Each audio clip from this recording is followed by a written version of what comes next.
I am Amalie with Systematic Excellence Consulting, and today I'm going to go over the client onboarding in ClickUp.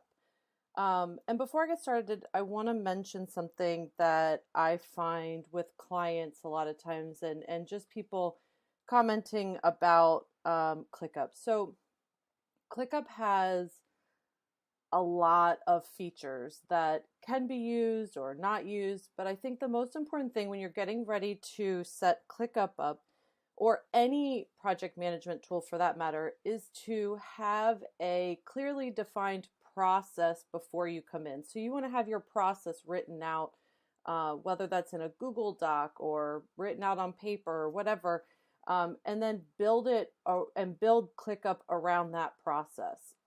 It can be overwhelming to come in and see all these different options inside of ClickUp. And what I have found the best way to deal with that is to first have your process defined, understand the steps, and then come into ClickUp and build it around there. What I'm going to show you is just one way to do it.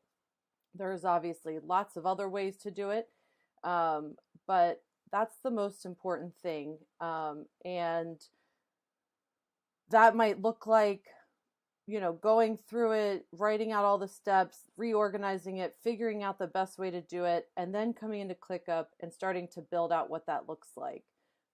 So what I'm going to go over today is our client onboarding process. And so again, like I just mentioned, we had it written out in a Google Doc first, and then I built it out in here. So in my previous video, I showed you the CRM. What we have here is when we move the client from ready for onboarding, we move the task into our current client list, and there's an automation that will automatically populate the client onboarding list. And we have our SOP embedded here, the Google Doc, so it's easy access. You just click on it and it'll open it up. And then we have our checklist down here. This is just as a reminder of like the different pieces. It's not every step-by-step or anything like that. The step-by-step is in the SOP. So what we do is we'll go through the steps of that, and those steps tell us to, over here, here we go. So what we have here is this is our template client folder. And inside of that, we have a couple of different lists. We have the client information. That's going to look like, depending on the type of project, it might be the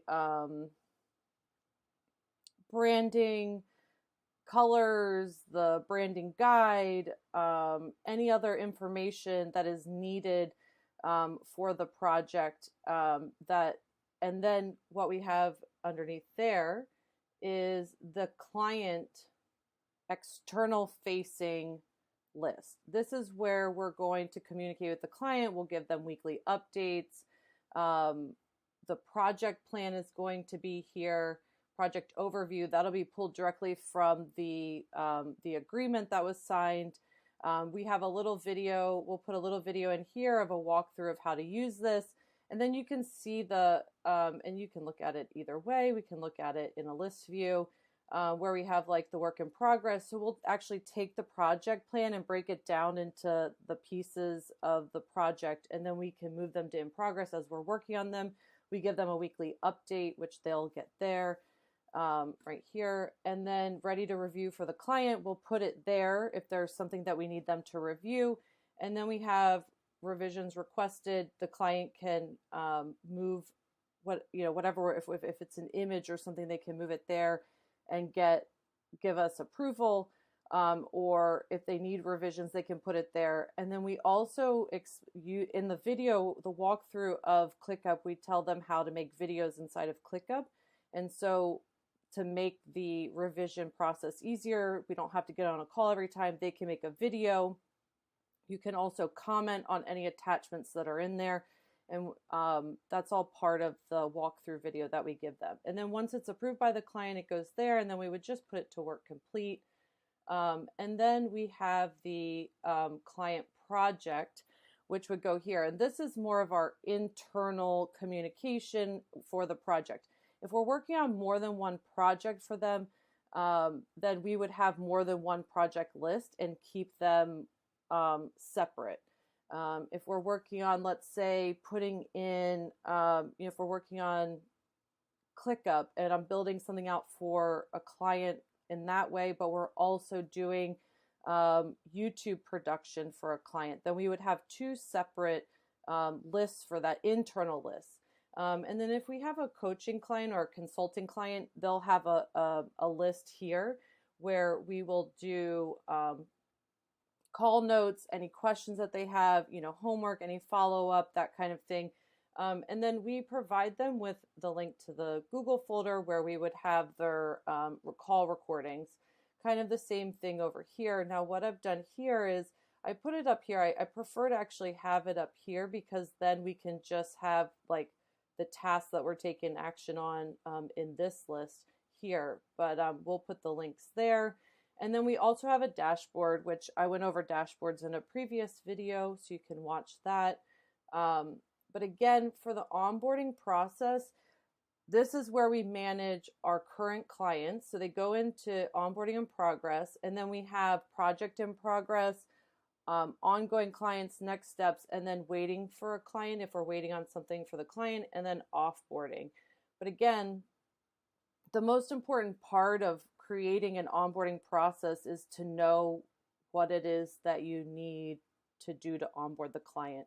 I highly recommend going through your process manually a few times before you add any automations.